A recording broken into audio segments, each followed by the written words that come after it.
abrir nuestras Biblias, mis hermanos, en la carta que Pablo le escribió a Tito. Continuamos con Tito.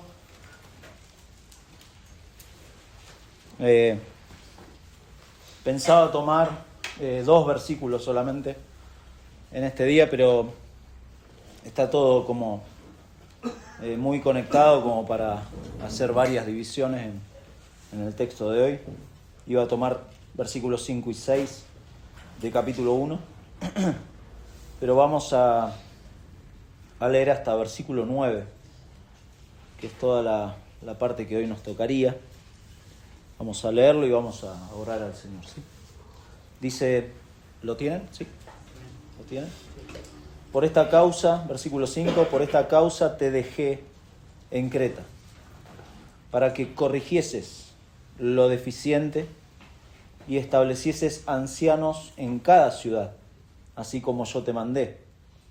El que fuere irreprensible, marido de una sola mujer, y tenga hijos creyentes que no estén acusados de disolución ni de rebeldía, porque es necesario que el obispo sea irreprensible, como administrador de Dios, no soberbio, no iracundo, no dado al vino, no pendenciero, no codicioso de ganancias deshonestas, sino hospedador, amante de lo bueno, sobrio, justo, santo, dueño de sí mismo, retenedor de la palabra fiel tal como ha sido enseñada, para que también pueda exhortar con sana enseñanza y convencer a los que contradicen. Oramos. Señor, pedimos una vez más tu guía al recorrer este pasaje. Padre, por favor, que tu pueblo, cada uno de tus ovejas, seamos edificados, Señor, convencidos a través de tu palabra, de aquellas cosas que necesitamos cada día ir creciendo y cambiando. Y por eso pedimos, Padre, por favor, que a través de tu Espíritu Santo nos estés ayudando a madurar, a crecer, a ser moldeados por la verdad de tu palabra, Señor, por favor. A eso venimos. Tu iglesia viene a ser también expuestos a tu palabra para eso. Pero pedimos, por favor, también que si hay corazones aquí que no te conocen, que te rechazan, que viven sus vidas alejados de ti, Señor, porque están en una condición perdida. Padre, pedimos, por favor, tengas misericordia y les muestres también a Cristo a través de tu palabra. Te lo pedimos en el nombre de Jesús. Amén. Amén. En la Biblia, si usted lee y hace como un recorrido a vuelo de pájaro, va a encontrar diferentes casos de hombres, incluso desde Génesis, usted puede rastrear ahí personas que se deleitaron en Dios, que se asombraron. Y quizás si aquellos que les gusta leer los salmos seguidos van a encontrar, por ejemplo, a David asombrado de quién es Dios, de las cosas que ha hecho. Algunos hacen un recuento de cómo Dios salvó a Israel y se asombran, dicen, es tremendo, precioso este Dios que en su misericordia ha querido salvarnos. Personas que leía esta semana en la vida del rey Josías, no sé si usted la ha leído ahí en Segunda de Crónicas 34, la vida del rey Josías, un hombre que desde muy, muy joven, desde los 8 años, ya el Señor estaba trabajando en su vida y empezó a hacer reformas en el pueblo de Israel, porque Israel venía de varios golpes, dejando a Dios de lado. Y Josías es tremendo porque él se asombra de Dios, él se humilla delante de la palabra de Dios. Y es precioso ver cómo el corazón de Josías, el pueblo no cambió. Hubo reformas en el pueblo, pero uno inmediatamente ve la descendencia de Josías y se da cuenta de que el cambio del corazón había sido de Josías, no del pueblo. Había reformas, pero en el pueblo no había pasado, en el corazón no había pasado nada. Personas con una fe tremenda, ¿no? Como Abraham. Uno lee la vida de Abraham. Personas como no sé, pienso en Moisés, que Dios usó. Si usted lee en Hebreos capítulo 11 también va a encontrar un listado tremendo de personas que Dios usó para su gloria y para su honra y para este plan redentor. Pero en todos estos hombres que he mencionado, y muchos más, hay otros casos en la Biblia, usted se va a sorprender también de que vemos siempre en alguno de ellos alguna caída, algún pecado. Siempre. Bueno, de hecho, si pensamos en David, que se asombraba en este Dios maravilloso, cayó en un pecado grave, que no solamente afectó a él y afectó a su hijo inmediato, que finalmente murió, sino que afectó a toda su descendencia. Y no solamente a su descendencia, afectó a todo el pueblo. Israel finalmente terminó en una división a causa de que ya David había perdido autoridad, ¿no? con sus hijos. Algunos perdieron autoridad por desobedecer a Dios, como David. Algunos perdieron sus vidas, como Josías. Josías, este rey que había reformado la nación y que el Señor había trabajado en su corazón, sin duda, pero una desobediencia lo llevó a perder la vida. Finalmente Josías murió en una guerra que Dios le dijo, no vayas, y perdió la vida. Y así podemos rastrear personas que o perdieron sus vidas, su autoridad, no pudieron corregir a su descendencia, perdieron la capacidad de reencauzar todas las cosas que Dios sí les había guiado en un principio. No sé si pueden notar la idea o el principio a donde estoy yendo, pero hablamos de este tema que Pablo lo repite 2 veces acá a Tito, que es el tema de la irreprensibilidad.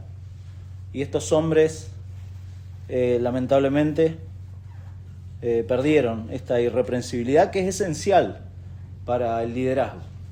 Si uno quiere guiar una nación, quiere guiar a un pueblo, a su familia incluso.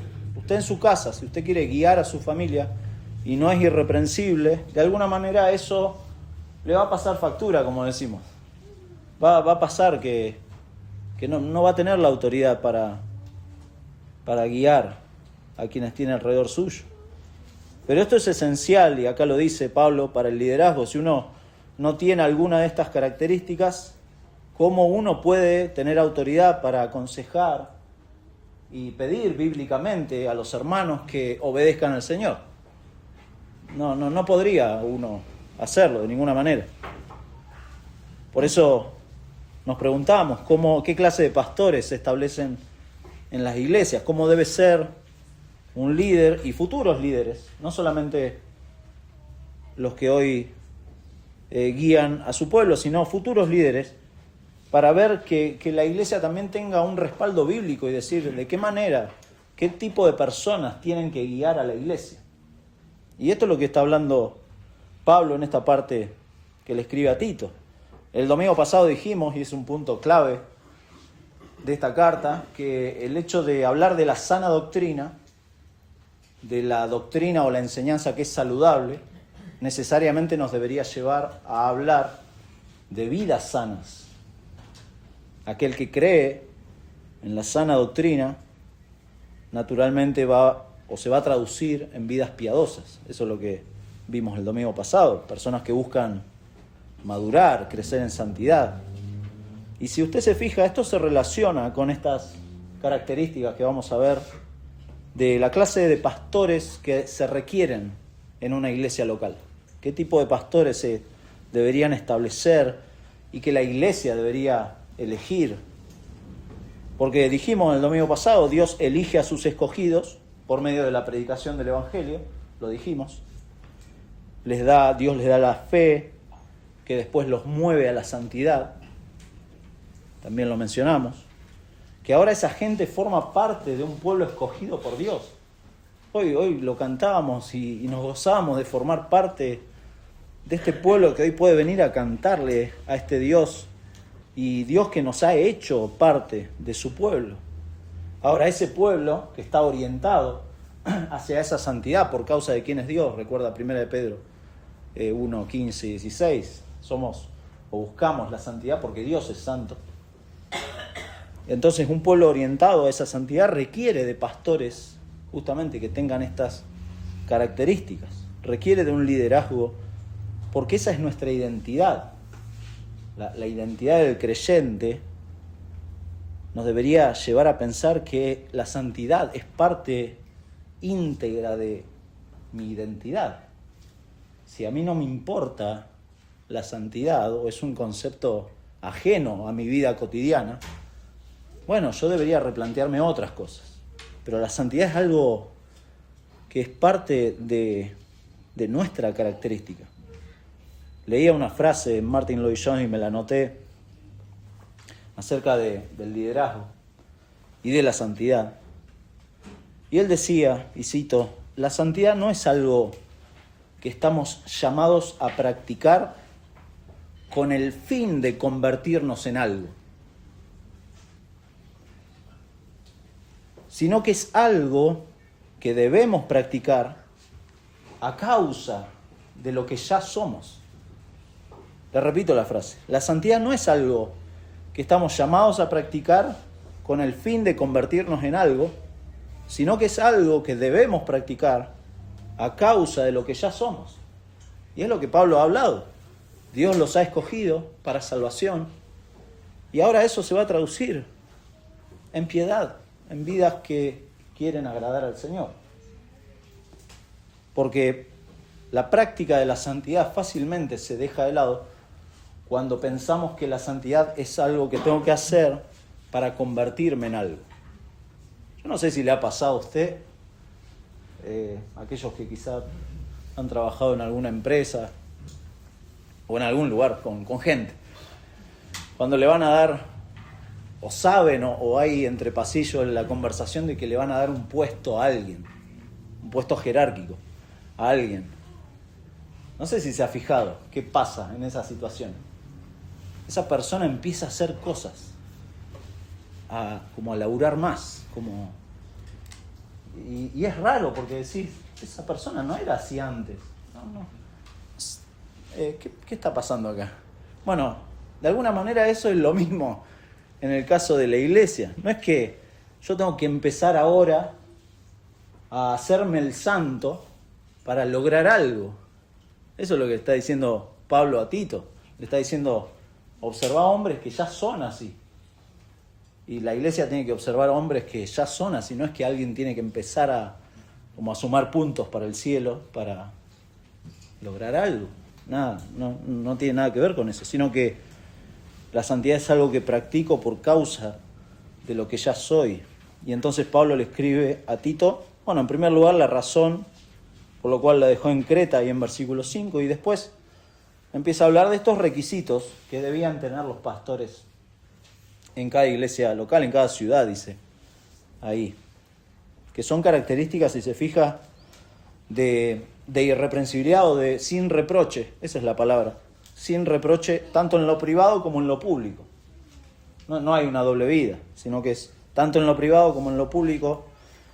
Estas personas deberían ser irreprensibles. En primer lugar vamos a ver cuál es la misión que tenía Tito y el estándar que plantea Pablo. En segundo lugar, hay requisitos familiares, versículo 6, la segunda parte de versículo 6.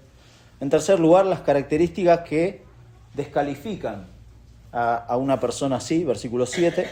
Y finalmente, los requisitos positivos para calificar, versículos 8 y 9. La idea es que los oficiales en la iglesia sean pastores. Hoy leímos 1 Timoteo 3, que también habla de los diáconos. Los oficiales de la iglesia deben tener estos requisitos. No son opcionales o negociables, o podemos decir, bueno, esto quizá lo podemos barrer abajo de la alfombra. No. Esto es lo que debe tener un oficial en la iglesia, porque, como vimos al principio, el fin para ello es guiar al pueblo de Dios. ¿Se da cuenta? Entonces, si el pueblo de Dios tiene que ser guiado a la piedad, quien guía debe ser una persona piadosa o que busca crecer en santidad.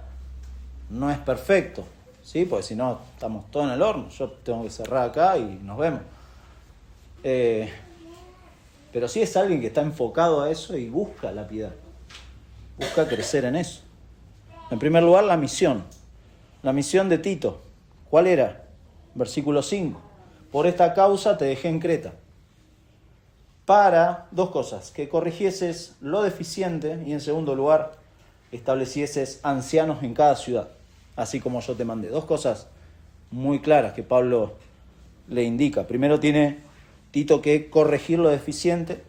Segundo, establecer ancianos en cada ciudad. En lo primero vemos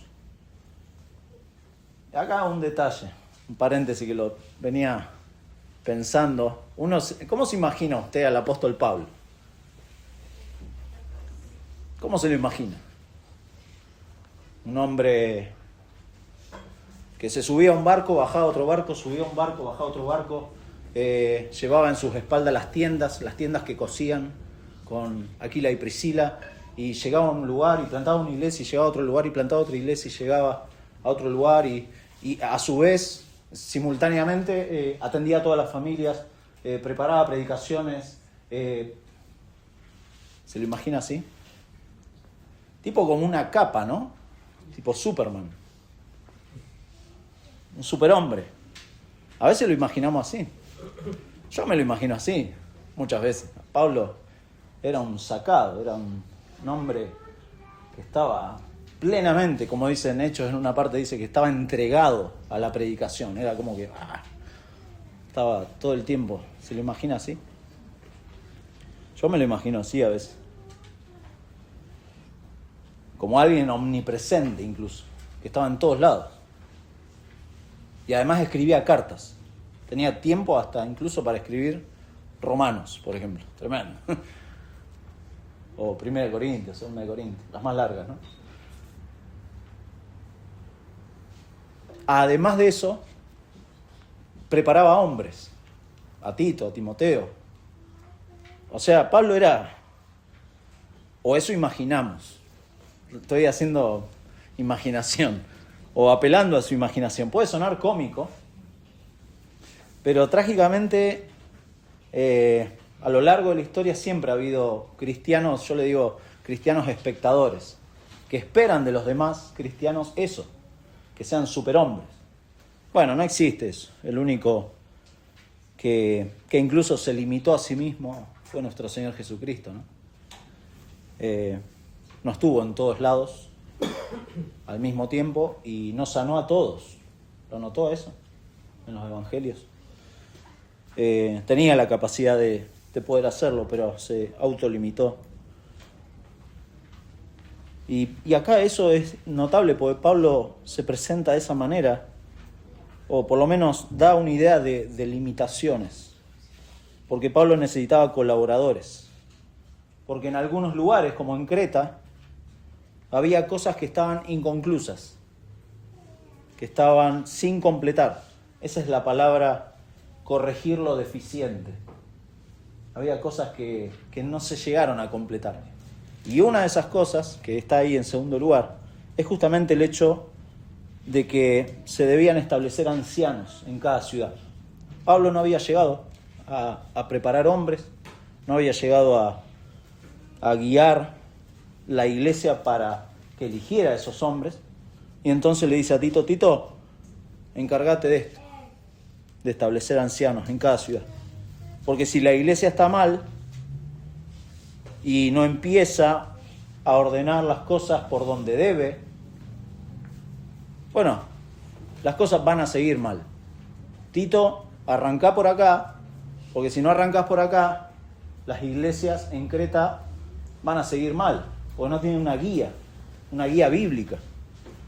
Y muchas veces las iglesias, a lo largo de la historia, y principalmente en la actualidad, se vuelcan a hacer diferentes actividades. A medida que crece la iglesia, ¿qué hacemos naturalmente? Actividades.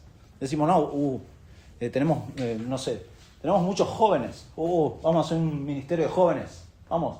O tenemos, no sé, empiezan a haber gente mayor en las iglesias, hagamos un ministerio para la tercera edad, o tenemos, y así, pa. Pero no es lo que le dice Pablo a Tito. No le dice eso. Pablo deja a Tito en Creta no para inventar reuniones, no para hacer programas, no para juntarse con algunos amigos y hacer una lluvia de ideas y que, qué genial, vamos a hacer lindas actividades para la iglesia. No, Tito tenía que preparar hombres, ancianos, hombres moralmente calificados, hombres que guiaran, mayordomos de la iglesia de Cristo. ¿Se da cuenta? Personas que administran y enseñan. Por eso cada iglesia debía tener estos hombres. Interesante porque dice ancianos en plural. Es decir, el patrón del Nuevo Testamento es una pluralidad de ancianos.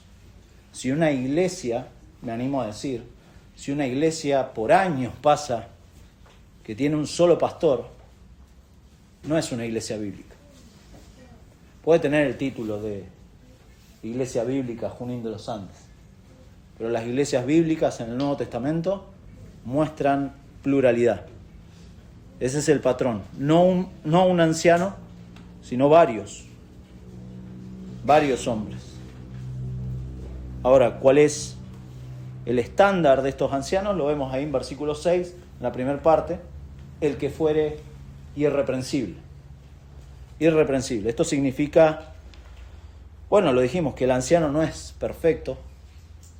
No es perfecto, no estamos hablando de alguien glorificado que tiene como un aura, una aureola diferente a los demás, no es un cristiano superior ni nada por el estilo, no, nada de eso. Pero sí es una persona que puede afirmarse honestamente en estas características que Pablo presenta acá, que están en su vida. Uno lo puede ver, lo puede observar. Es irreprensible, este es como el encabezado, es como el paraguas del resto de las cosas. Es irreprensible. Y acá algunos principios que me gustaría que lo tenga presente. En primer lugar, la lista que empieza acá Pablo a dar no es una lista exhaustiva. Es una lista, podríamos decir, representativa. No es exhaustiva, hay cosas que no están.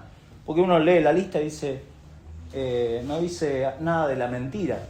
Qué bueno, entonces los ancianos pueden ser medio mentirosos, pueden engañar a la gente. No está diciendo eso.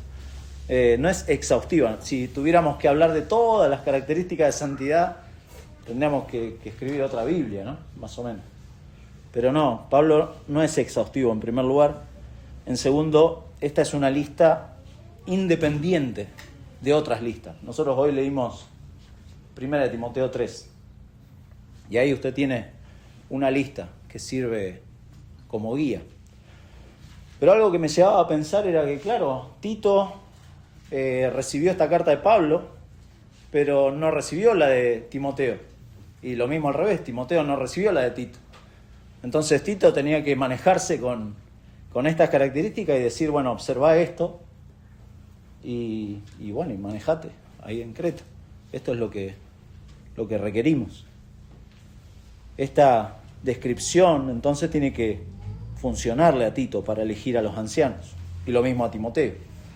Pero nosotros tenemos sí las dos cartas y entonces sí podemos complementar, ¿no?, las listas y decir, bueno, Timoteo una cosa, Tito otra, son complementarias, pero ellos tenían listas independientes. Y en tercer lugar, es interesante que la lista son requisitos para los ancianos.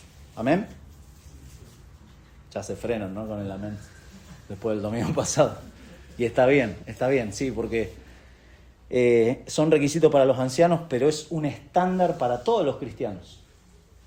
Porque si usted se fija, son cosas ordinarias que Pablo le escribe a Tito. No son cosas extraordinarias, no está pidiendo un ser glorificado acá, sino que son personas, son hermanos de la iglesia, que tienen estas características y son irreprensibles. Esto es un estándar para todos los cristianos. Un cristiano, por ejemplo, puede luchar con la ira y está bien que lo haga, que luche, ¿no? Pero acá dice que el anciano no es iracundo. Entonces, si un hermano lucha con la ira, bueno, hay que ayudarlo y amén. Hay que animarlo, guiarlo con la Biblia y decir, bueno, vamos. Pero no le puedo dar el rol de anciano, de un rol de liderazgo en la iglesia. ¿Por qué? Y porque lo dice la Biblia. No puede ser alguien iracundo. No es menos cristiano, pero no puede tener el rol, ¿se entiende? O sea, no es un cristiano de segunda porque lucha con la ira. No piense eso, todos luchamos con algún pecado. Y no piense que uno es de segunda porque lucha con un determinado pecado. Pero para ciertos roles, como dice acá, bueno, lo limita, ¿no? Un cristiano puede luchar con la ansiedad, con el afán por las cosas materiales, puede tener temas económicos, bueno, hay que discipularlo, instruirlo, guiarlo bíblicamente, pero no puede ser un pastor, porque ahí dice que no puede ser alguien codicioso de ganancias deshonestas, no puede ser un avaro, y si tiene problemas económicos es un riesgo, y de hecho hay muchos lugares, ¿no? Lamentablemente, que el problema económico ha sido causa de caída de muchos pastores, ¿no? Bueno, entonces hay requisitos, son representativos y obviamente cualquiera que los cumpla es elegible para este rol. Y también lo contrario, cualquier mancha en este sentido, vuelvo a decir, no lo hace un cristiano de segunda, pero no puede cumplir con el rol de liderazgo, ¿no? Más que todo para cuidar al pueblo de Dios. Por eso siempre antes que nada, es precioso recordar las palabras del Señor Jesús en Mateo 9, ¿no? 37. Rogad al Señor de la mies. Eso es lo primero. El ruego de la iglesia. Para que envíe obreros a su cosecha. Pero rueguen al Señor de la cosecha. Porque eso es lo que muchas veces nos falta. Pedirle al Señor que el Señor llame y le dé la gracia a esos hombres para tener estos requisitos. Hay que pedirle al Señor. En primer lugar, requisitos, bueno, ahí lo dice, familiares, en versículo 6, la segunda parte, que son cosas que, algo también para aclarar, no son cosas que solamente se ven una vez, no es que, bueno, la persona lo cumplió, perfecto, listo, ya lo metemos, sino que es una característica que ya la viene presentando y que la va a seguir presentando, lo viene haciendo, lo va a seguir haciendo, y son 3 conjuntos de requisitos acá que incluso se superponen porque afectan toda la vida de la vida del pastor, ¿no? Primero dice marido de una sola mujer. Hay algo acá que Pablo da por sentado. En primer lugar es que esta persona es un hombre. Lo hemos visto ya en Primera de Timoteo, donde Pablo usa la misma secuencia para hablar de que los hombres son los que oran públicamente y después habla de las mujeres. Si lo quiere leer en su casa, en capítulo 2 y 3 de Primera de Timoteo, habla de eso, de que hay ciertos roles y de que esos roles no están determinados obviamente ni por la cultura ni por las ocurrencias de los hombres, sino que es algo que tiene fundamentos teológicos. En el orden de la creación hay una distinción de roles, no es que se disminuye la dignidad ni del hombre ni de la mujer, pero son diferentes roles y Dios lo ha ordenado así en su palabra. Pero a este hombre dice marido de una sola mujer, y esto habla de pureza sexual, eso es, puntualmente eso, sea que esté casado o no. Acá está dando por sentado de que es alguien casado, pero en otras partes, incluso Pablo no era casado, y entonces se da a entender de que no solamente, si es casado, tiene que ser obviamente marido de una sola mujer. Si no es casado, tiene que tener una vida de pureza sexual. hay irreprensibilidad en esto. Esta persona que tiene que liderar al pueblo de Dios no es un dandy, diríamos. ¿Sabe lo que es un dandy? ¿O es muy viejo eso? ¿Sí? Ok. No es, claro, no es alguien que se hace el banana, no es un rompecorazones. ¿Te acuerdas? Esa también es una frase. No es eso. Si está casado, tiene ojos para su mujer. Se cuida en ese área. Obviamente esto descarta alguien que como creyente hubiera caído en pecado en este sentido, siendo creyente. ¿Sí? Por ejemplo, hay lugares donde hay un liderazgo que ha caído en esta clase de pecados y los han establecido nuevamente. Bueno, eso no es correcto. No es correcto. Si alguien siendo creyente cae en un pecado sexual, está descalificado. Vuelvo a decir, no es un cristiano de segunda. Hay que restaurarlo, hay que buscar la forma de guiarlo, de que se arrepienta, obviamente, y que vuelva a la comunión en la iglesia, pero no se le puede restaurar en el liderazgo. Ese es el sentido. Por eso se requiere acá pureza sexual. ¿Puede alguien divorciado ser pastor? Eso es una pregunta genuina. Bueno, lo que haya hecho una persona antes de Cristo, y eso también es importante, si usted en su vida pasada,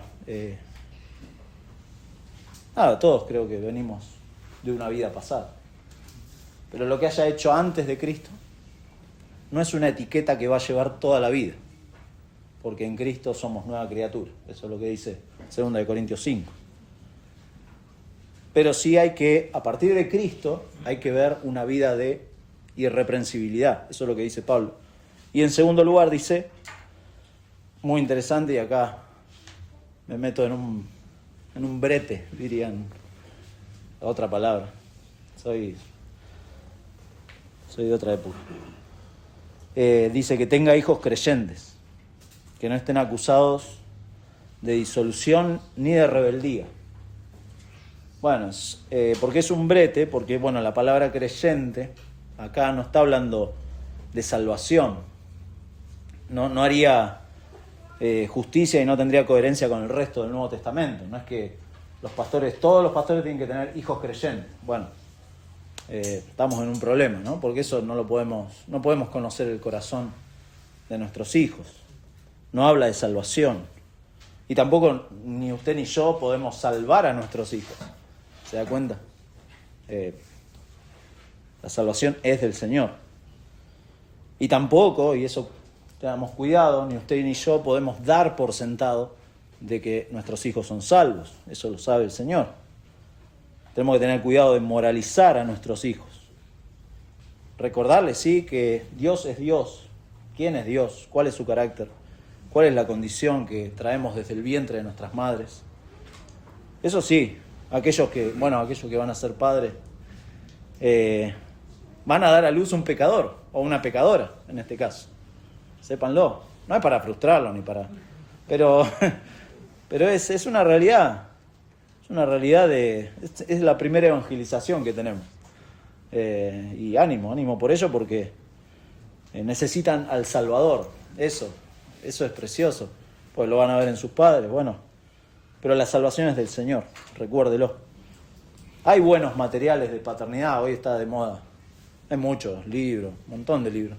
Ya cada vez más, ya las bibliotecas cada vez más son más de paternidad que... pero lo que los padres necesitan hacer es clamar al Señor para que Dios les salve y les cambie su corazón. No va a ser el librito de paternidad lo que los va a cambiar. No. Eso quizá les puede servir, darles herramientas y amén a eso. Pero la salvación es del Señor, recuérdelo. ¿Sí? No es de usted. Porque se va a frustrar si usted intenta y se va a frustrar. Es Dios el que cambia el corazón. Bueno, dicho esto, no, era un paréntesis. La idea dominante acá es que estos hijos, no está hablando de salvación, sino que está hablando de hijos que viven bajo la autoridad y el liderazgo de los padres, del padre, del hombre en particular. Hay hombres que, lamentablemente, por mantener la su reputación o calificar, como dijimos antes, o calificar para estos roles, le piden a sus hijos que se porten bien. Bueno, y aparece esa tendencia de portate bien porque me vas a descalificar. Pero en realidad, algo que es bueno pensar, que el legalismo de esa manera es sofocante. Eso es peligroso, no es correcto. Que en casa y en su vida cotidiana los hijos hagan lo que quieran y cuando vamos a la iglesia somos otra cosa. No. Vamos a la iglesia y los pellizcas por abajo y haces todo tipo de cosas para mantener las cosas. Pero en realidad acá la descalificación no es que mis hijos me descalifican o mi esposa me descalifica, sino que yo estoy descalificado. Ese es el sentido que Pablo está mostrando acá. Que tenga hijos creyentes, que no estén acusados de disolución y de rebeldía, en realidad está apuntando no a los hijos, sino a uno que no supo guiarlos. Por eso Pablo le dice a Tito, fíjate en cómo gobiernan sus casas. Es lo que el liderazgo del padre se está considerando acá. Por eso en 1 de Timoteo, hoy lo leímos, pero vamos a verlo nuevamente. 1 de Timoteo 3, son unas páginas más atrás. Hay 2 versículos ahí que en los requisitos para el obispado. 1 Timoteo 3, versículo 4, dice que gobierne bien su casa, que tenga a sus hijos en sujeción con toda honestidad. Ese es el sentido. Es la sujeción, la sumisión, el respeto. Y da la razón, pues el que no sabe gobernar su propia casa, ¿cómo cuidará de la iglesia de Dios?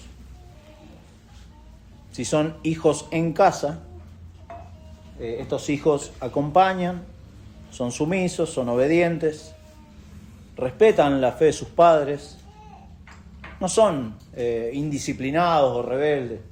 No es que la casa es un caos, es un desorden. Y si pasa eso, bueno, esa persona no está calificada, ¿se da cuenta? Vuelvo a decir, no es un cristiano de segunda, es un cristiano que necesita ayuda para eso, pero no califica para ese rol de liderazgo. ¿Se da cuenta? Esto es lo que está marcando Pablo. Porque obviamente no podemos, como dijimos, dar certeza de salvación, pero sí vemos que la guía del Padre se respeta. Hay un respeto. Y los hijos acompañan en lo que se hace. No hay tampoco un doble mensaje en la casa.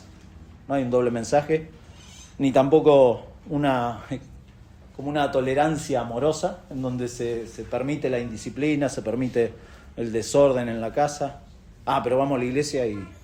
No, hay una transparencia, una integridad en eso. Principalmente no apuntando a los hijos, sino al padre. Pero en tercer lugar, veamos las características que sí descalifican. Versículo 7. Dijimos la idea del pasaje, los oficiales de la iglesia deben tener estos requisitos, no es algo opcional, porque estos requisitos sirven para guiar a un pueblo que fue salvado por el Señor para la piedad. Y acá repite, fíjese, versículo 7, la primera parte, el punto de irreprensibilidad, que no puede ser reprochado o agarrado en alguna cosa, alguna falta. Porque el obispo, dice ahí, es necesario que el obispo sea irreprensible. El obispo es alguien que, la palabra habla de supervisión, de alguien que mira desde arriba, no porque tenga una posición más alta, sino porque mira desde arriba, para supervisar, para guiar. ¿Vio cuando usted tiene una posición alta, por ejemplo en la montaña, y ve personas abajo que están subiendo? Usted puede guiarlos de otra forma para que lleguen al punto donde está usted. Esa es la idea. Episcopos es la palabra, alguien que, como dice ahí, administra lo que es de Dios. Es como dice Hebreos 13, ¿no? Es un mayordomo que administra, que va a rendir cuentas a Dios. Y en la segunda parte, ahí del versículo 7, empieza a describir estos requisitos de carácter, o mejor dicho, cosas que no le describen. Pues si usted se fija, hay muchos no ahí. No esto, no aquello, no lo otro. No soberbio, dice. No soberbio es alguien, la palabra es engreído. Literalmente es eso, engreído. En 2 de Pedro 2:10 habla de contumaces. O personas que en su orgullo piensan que son el ombligo del mundo. No sé si se ha cruzado con alguien así. La soberbia se manifiesta de esa forma, que piensan que son el ombligo del mundo, que su problema es el problema más grande del mundo, que parece... No hay ningún brasileño acá, ¿no? Viste que hay una tendencia, son los más grandes del mundo. Tienen todo lo más grande ellos. Pero nosotros también, los argentinos también, en otros lados nos ven como los más grandes. O creemos eso. Pero la soberbia, un diccionario léxico lo define como alguien centrado en sus intereses. Luego dicen no iracundo. Bueno, esto es más fácil. Acá en Argentina decimos alguien de mecha corta. Usted entiende. Los chicos dicen alguien que se ortiva. Se ortiva fácil. Esa es un término que no es tan reciente. Los chicos lo usan hoy, pero viene de hace unas décadas ya. Se ortiva fácil. Se le sale la cadena. Decimos. Alguien que se enoja fácil. En Proverbios 29-22 dice, el hombre iracundo levanta contiendas y el furioso muchas veces peca. Vuelvo a decir, hay personas que pueden luchar con su ira y con su temperamento y con la forma en que pueden reaccionar. No lo hace un cristiano de segunda. Es alguien que necesita ser guiado, discipulado. Pero, por supuesto, no puedo pensar en que alguien así puede guiar al pueblo de Dios. Recuerda lo que le pasó a Moisés, ¿no? El hombre más manso, decía, pero en un momento se le saltó la cadena. Y Dios no le permitió entrar a la tierra prometida, por esa razón. Y es interesante ese dato porque no sabemos realmente qué dijo, no nos da detalles, pero dice que Dios no fue santificado delante del pueblo por la reacción de Moisés. Entonces, no sé, uno se puede imaginar cómo habrá reaccionado el hombre. Está bien, 2 millones de personas guiadas, más o menos, imagínese. No dado al vino, dice. Bueno, esto es más sencillo, ¿no? Es alguien que por causa del alcohol puede perder el control o que tiene problemas con vicios similares, ¿no? Por supuesto, no es alguien apto para este rol, alguien que no puede controlar esas cosas. Imagínese si el pastor tiene que el domingo predicar y el sábado a la noche se descontroló. No es posible. Suena irrisorio, ¿no? Pero no puede ser. Es alguien controlado por Dios, como dice en Efesios, en Colosenses, controlado por Dios, controlado por su palabra, no por otras influencias externas.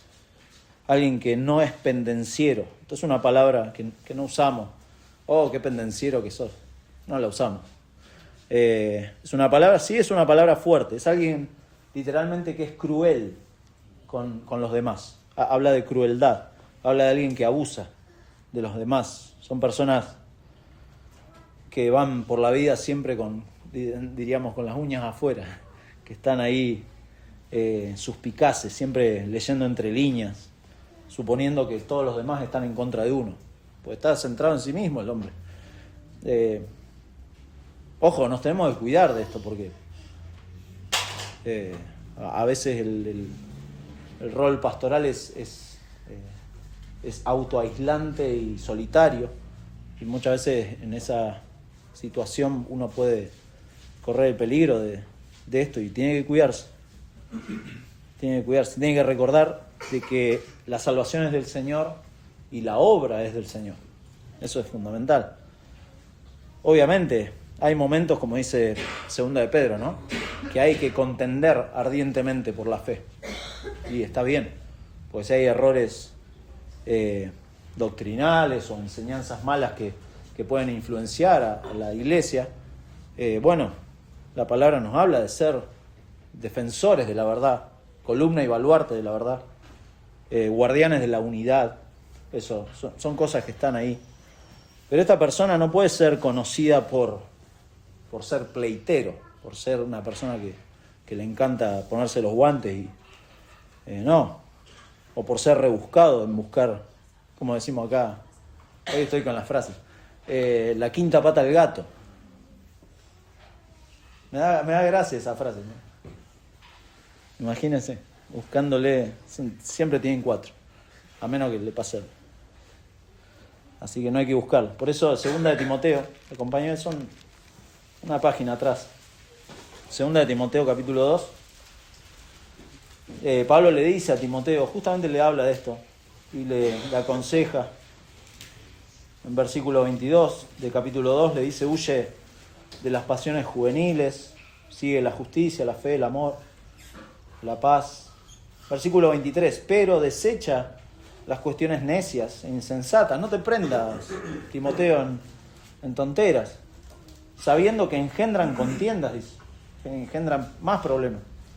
Y versículo 24 da la razón, porque el siervo, y esto es general, porque el siervo del Señor no debe ser contencioso, sino amable para con todos, apto para enseñar, sufrido, que con mansedumbre corrija a los que se oponen, por si quizás Dios les conceda que se arrepientan para conocer la verdad. Obviamente los que se oponen acá son personas que se oponen al Evangelio directamente. Y entonces lo anima a eso. Pero lo último, en estos requisitos de carácter, habla del tema de ganancias, dice. Tener algún problema en lo material. Y eso también, obviamente, es un drama, porque el futuro pastor no puede ser un avaro. Eso es lo que está diciendo. En 1 Timoteo 6, también lo vimos hace poco, en versículo 3 empieza a describir a los que enseñan otra cosa, los resultados de enseñar otra cosa, de una doctrina que no es interesante, porque dice versículo 3, no es conforme a la piedad, o sea, no lleva a la santidad de vida. Incluso dice, versículo 5, que toman la piedad como fuente de ganancia, una falsa piedad como fuente de ganancia, para ganar dinero. Versículo 9, porque los que quieren enriquecerse caen en tentación y lazo y en muchas codicias necias y dañosas, que hunden a los hombres en destrucción y perdición. Y da la razón, versículo 10, porque raíz de todos los males es el amor al dinero, etc. La persona que está siendo observada y se le ve los requisitos para el liderazgo no es alguien como estos falsos maestros. Por el contrario, estos hombres, y tenemos casos en la Biblia de hombres piadosos que dejaron cosas, se autosacrificaron, pero por sobre todo tenemos el ejemplo de nuestro Señor Jesucristo, ¿no? Eso es precioso. Siempre recordar y tener presente que Él es el que se humilló hasta lo sumo, ¿no? Si usted piensa, Él dejó el trono, todas las riquezas. Él tenía todo. Y lo dejó todo. Y se humilló. Se hizo pobre para enriquecernos a nosotros. El Señor no tenía dónde recostar su cabeza. Y todo eso por amor a los escogidos, ¿se da cuenta? Entonces los pastores que sirven a ese Señor, por supuesto, no tienen que ser reconocidos por ser unos avaros. Entonces si usted ve a una persona que tiene dificultades con eso, no califica, vuelvo a decir, no es un cristiano en segunda. Necesita ordenar su vida y ser ayudado en ese sentido, pero no puede calificar porque es un peligro. Incluso los diáconos, en 1 Timoteo 3 también dice que no pueden desear las ganancias, deben evitar cualquier tipo de avaricia, no solamente el dinero. Deben incluso estar dispuestos a despojarse, si fuera necesario. Y por eso los siguientes requisitos de versículos 8 y 9 están conectados, tienen una conexión directa con esto, porque fíjese, lo dijimos antes, estos requisitos se superponen en las cuestiones familiares, en las cuestiones personales. Dice primero, y de manera positiva, dice, es hospedador, dice. Y esto afecta al hogar, ¿no? Si es alguien hospedador, no es solamente que el hombre dice, no, vamos a recibir en casa a todos. Y está bien, pero ¿lo hablaste con tu esposa? ¿Hay un acuerdo? Porque puede traer problemas en el matrimonio, ¿se da cuenta? Entonces, el hospedador es porque su hogar es hospedador. Todos ellos. Su hogar sirve a los demás en ese sentido. Y esto, llevándolo a esta época, era muy importante, porque era una época donde había ministros, había predicadores itinerantes, misioneros que viajaban muchos kilómetros y inclusive se exponían a peligros. Imagínese ir a dormir a una plaza. En esta época te liquidaban. Y entonces encontrar hermanos cristianos que hospedaran era una tremenda bendición. Una bendición no solo para la persona, sino para la extensión del Evangelio. Era una ayuda tremenda. Y acá principalmente la palabra hospedador se refiere a una cordialidad y generosidad hacia hermanos que no eran conocidos. Y eso es importante, porque podemos ser hospedadores de nuestros hermanos. Y quizá eso es más fácil, pero en este caso hablaba de extraños. Y por eso hay una advertencia, por ejemplo, en Segunda de Juan, está antes de Apocalipsis. Se lo leo, si no lo encontró se lo leo, después búsquelo. Segunda de Juan, versículo 9, hace una advertencia, dice, cualquiera que se extravía y no persevera en la doctrina de Cristo, no tiene a Dios. Tajante, Juan. El que persevera en la doctrina de Cristo, ese sí tiene al Padre y al Hijo. Eso es una evidencia de que es un creyente. Pero fíjese cómo lo conecta Juan, versículo 10. Si alguno viene a vosotros y no trae esta doctrina, no lo recibáis en casa, ni le digáis bienvenido.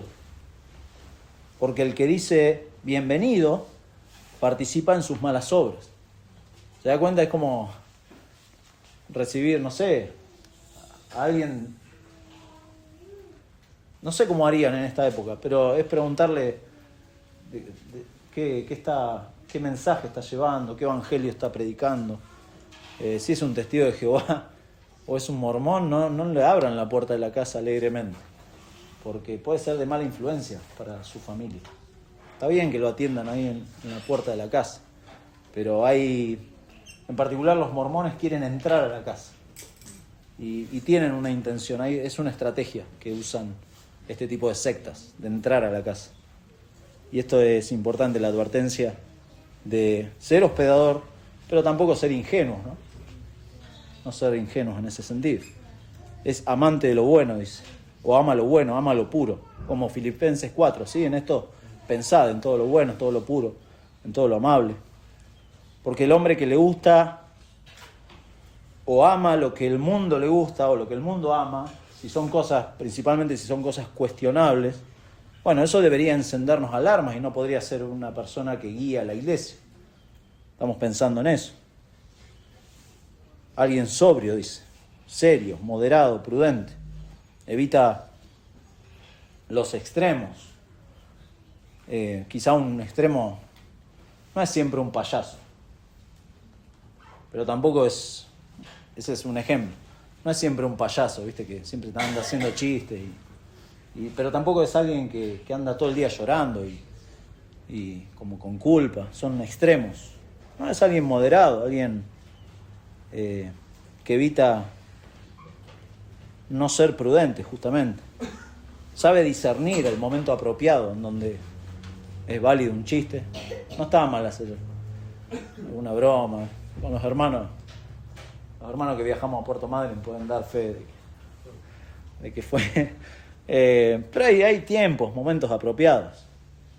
Tampoco es alguien que no piensa, por ejemplo, hoy tenemos en boga el tema de las redes sociales. No es no es alguien irreflexivo cuando publica algo en las redes sociales. Hay que tener cuidado con eso. Tiene un buen testimonio, es un hombre, dice ahí, justo. La palabra es alguien correcto. Vuelvo a decir, no es perfección, sino que tiene una reputación íntegra. Es alguien íntegro, no se le puede acusar de algo. Es alguien santo, dice.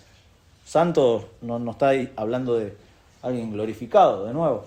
Está hablando de alguien consagrado, que es devoto, que es piadoso, que la imagen de Cristo está siendo formada en esa persona, que usa los medios de gracia para crecer en esta santidad, aprovecha eso. Por eso es interesante en 1 Timoteo 3, habla de que no sea un neófito, o sea, un creyente nuevo. Porque claro, uno no puede ver una trayectoria, ¿no?, de vida y decir, bueno, esta persona ha crecido, y por lo general se cuidaban de eso, de que no sea un neófito, de que no se le imponga con ligereza las manos a alguien que no sabemos si realmente ha sido probada su fe en ese sentido. Por eso habla también de que es dueño de sí mismo, dice. Es alguien controlado, disciplinado, no es alguien inestable.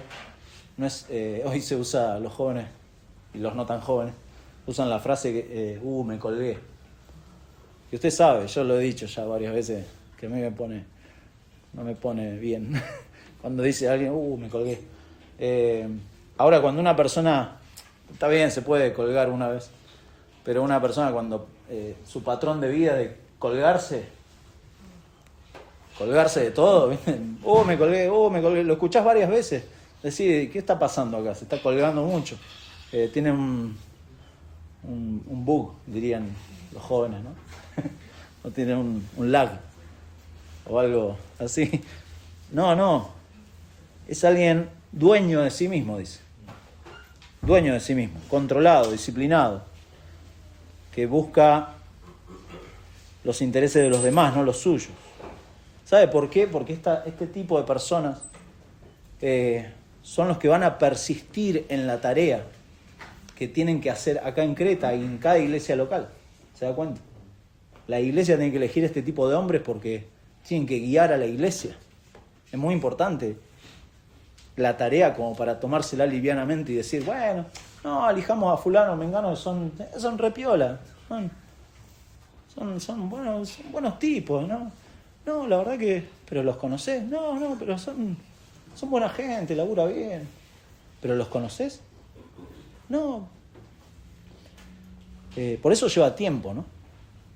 Lleva tiempo, se requiere, es una tarea que toda la iglesia tiene, porque estos hombres no solo van a guiar a la iglesia, sino que también en la pluralidad van a aconsejar a otros pastores. Entonces imagínese eso, ¿no? Ahora, finalmente, ¿cómo está capacitado el anciano? Y ahí vemos 3 cualidades. Versículo 9. Retiene la palabra, exhorta con la palabra y convence con la palabra. ¿Qué es eso de retener? Retener la palabra. Bueno, que el pastor es enseñable, o este candidato a pastor es alguien enseñable, porque retiene lo que ya se le ha enseñado y la retiene, abraza esto. Es alguien que escucha y es enseñable. El hombre demuestra que no solamente que ha aprendido información, sino que esa sana doctrina se traduce en vidas piadosas, en alguien que abraza, retiene. Retener es alguien que se mantiene firme y que es fiel a esa doctrina, se mantiene ahí, lo pone en práctica. Si usted lee en Esdras 7:10, él aprendió la palabra de Dios, él vivió la palabra de Dios y él enseñó la palabra de Dios al pueblo. Ese es un hombre que retiene la palabra. Y después Pablo describe acá, de manera general, el trabajo del pastor. Hay un aspecto, fíjese, hay un aspecto positivo, que es enseñar la verdad, y hay un aspecto negativo, que es corregir el error. Las 2 cosas son como algo general.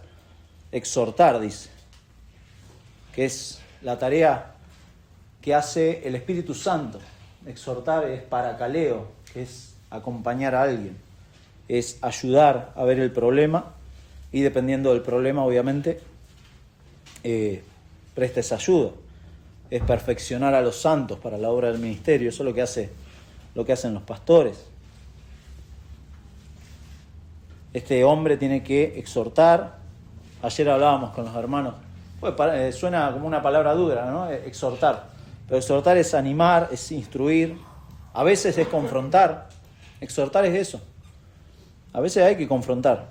La mayoría de las veces, porque si uno lo piensa de manera honesta, la mayoría de las veces es ayudar a una persona a obedecer al Señor. Entonces no es siempre palabras de ánimo desde mi punto de vista, sino que yo te tengo que animar a obedecer al Señor y a veces eso no es muy popular. Y entonces, por eso la tarea de confrontar muchas veces es como más normal, pero enseña todo el consejo de Dios. Pero también, como hay falsos maestros, como hay falsas enseñanzas, que van a buscar ingresar a la iglesia de manera a veces sutil, y acá dice entonces el pastor debe saber corregir a los que contradicen, refutar el error. Esto no significa, y por la palabra convencer, no significa que los pastores se tienen que romper el lomo para presentar argumentos y andar peleando todo el día, argumento tras argumento. Imagínese, es un desgaste, te vuelve loco. Claro, tenés que buscar libros de argumentación y empezar para refutar o para corregir o convencer. Pero la palabra convencer habla de una exhortación que se apoya en la enseñanza correcta. Es mostrar el error, es poner de manifiesto el error. ¿Sí? Esa es la palabra convencer, que es interesante porque Pablo la usa de nuevo, ahí nomás, en versículo 13. Bueno, cuando habla en versículo 12 habla de los cretenses, que son desastres, dice. Y versículo 13 dice, este testimonio es verdadero, pero también repréndelos duramente. Y es esa misma palabra, repréndelos duramente. O sea, expone el error, expone con la verdad el error. ¿Sabe por qué? Porque el convencimiento no es de uno. Uno no puede convencer a alguien, Dios tiene que hacer eso, es obra del Espíritu Santo. Pero si uno refuta y muestra la verdad y deja evidenciado el error. Muchos creyentes piensan que está mal, por ejemplo, mencionar o acusar a falsos maestros. Dice, no, bueno, ¿cómo vas a dar nombres de un falso maestro? Pero no, por lo que dice la Biblia, dice no, hay que denunciarlos porque enseñan falsas cosas. Es deber de un pastor cuidar a sus hermanos del error. Y entonces, ¿cómo hago? ¿Cómo hago si no expongo el error? Obviamente no está dedicado todo el tiempo a esto. Sí, hay personas que le encantan, pero no es la tarea permanente. Es claro que el tipo de hombre que Dios ha llamado al ministerio tiene que prestar atención a esto. Imagínense si alguien no tiene estas cualidades. Yo a veces pienso lo contrario siempre. Si no es un retenedor de la palabra, si no exhorta con la palabra, si no convence con la palabra, es como que se pierde todo, ¿no? Pero para terminar, brevemente, 4 implicaciones, muy breves. En primer lugar, y esto a modo personal, ore por su pastor y por los futuros pastores. Pídale al Señor de la mies que envíe obreros a su mies, que confirme por medio de la iglesia a esas personas, que Dios también afirme estas cualidades más y más en uno y en los que el Señor llame. Que Dios afirme eso, que les dé su gracia, porque seguramente esos hombres, por estas características, van a querer servirle bien a usted. Y entonces necesitan la oración del pueblo de Dios. Eso en primer lugar. En segundo lugar, si hay un hombre que piensa que no es perfecto, y espero que eso sea un pensamiento en común de todos, pero desea servir al Señor y tiene estos requisitos de irreprensibilidad en estas áreas, y es miembro de Iglesia Bíblica de Junín de los Andes, yo le pido por favor que hable conmigo, que nos juntemos, porque necesitamos preparar hombres para la obra. ¿Sabe por qué? Pues a Germán se le ocurrió hoy hablar de esto. No, porque es el diseño de Dios en el Nuevo Testamento, de que la Biblia tenga pluralidad de pastores, y es sano, es sano. En tercer lugar, hermanos, seamos sabios en este deber de estar alerta ante las falsas enseñanzas, porque en medio de esto se puede meter falsas enseñanzas. No escuche, hoy está de moda el YouTube, ¿no? Escuchar predicaciones, escuchar fulano, mengano, y algunos son reconocidos y son hermanos queridos, pero tengamos cuidado y seamos sabios y sepamos identificar si son falsos maestros, si son personas que no están calificadas y aún así hay iglesias que les permiten predicar. Tengamos cuidado con esas cosas. Pero en cuarto lugar, y esto es lo último, y lo dijimos al principio, estos requisitos no es algo solamente para pastores. Véalo como un desafío personal.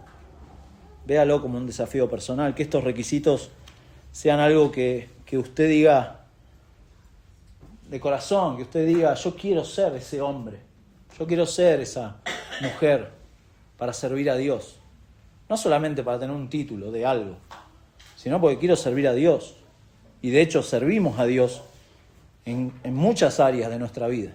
Y tenemos que tener estos requisitos. Nuestras vidas deberían buscar agradar a Dios de esta manera. No sé si se lo ha preguntado, ¿dónde estás sirviendo al Señor hoy? Piénselo. ¿Cómo está sirviendo al Señor hoy en ese lugar? ¿Está creciendo en estas características? Es un desafío personal, porque la meta de Dios es que Él sea exaltado. Siempre es eso, que Él sea exaltado a través de nuestras vidas, que nosotros adornemos la doctrina de Cristo y que Él sea exaltado, y no ninguna persona, porque Él es el centro y a Él debemos nuestra adoración. Por eso, naturalmente, los creyentes vamos a buscar crecer en santidad por causa de nuestra identidad. Vamos a buscar esto. Termino con una frase de un ministro de hace 300 años más o menos, Cotton Mather. Él dijo acerca de los predicadores, dijo: en la tarea de un predicador cristiano, el gran esquema e intención es restaurar el trono y dominio de Dios en las almas de los hombres. Se lo repito, el gran esquema para cada predicador, el gran esquema e intención es restaurar el trono y el dominio de Dios en las almas de los hombres. Tremenda tarea. Ahora, ¿cómo va a pasar eso? ¿Cómo va a pasar eso si quienes guían a la iglesia,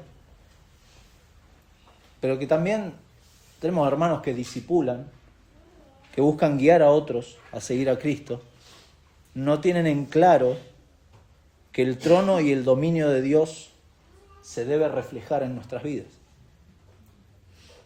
No es solamente una tarea de los predicadores establecer el trono y el dominio de Dios en los corazones de la gente, sino que cada creyente que quiere servir al Señor donde sea, tiene que tener en claro cómo se refleja el dominio de Dios en la vida de uno. El Señor nos ayude, nos dé su gracia para semejante tarea, ¿no? ¿Sí? Vamos a orar. Señor, te damos muchas gracias por tu misericordia, por habernos trasladado de las tinieblas a la luz de Cristo. Señor, gracias porque En ese amor maravilloso, incomparable, has determinado salvar a pecadores, hacerlos parte de tu familia. Señor, y en medio de ellos, que tu iglesia reconozca hombres que guíen a tu pueblo. Es nuestra oración. Tú eres el Señor de la cosecha. Y por eso, Padre, por favor, te pedimos, envía obreros, hombres fieles a tu cosecha. Tú eres quien salva. La obra redentora es completamente tuya, de principio a fin. Nosotros plantamos, regamos, pero el crecimiento lo das tú. Señor, pero tú te has dignado en establecer de manera increíble seres muy limitados para guiar a tu pueblo. Y para esta obra que es mucho más grande que nosotros mismos, inmensamente más grande. Y por eso, Padre, rogamos, ayúdanos como iglesia a estar orando a ti, a estar orando por tus siervos, futuros siervos, pero por sobre todo a estar enfocados en la tarea que tenemos, que es de predicar el Evangelio. Señor, y que ese Evangelio precioso que nos habla de tu carácter, de nuestra condición caída,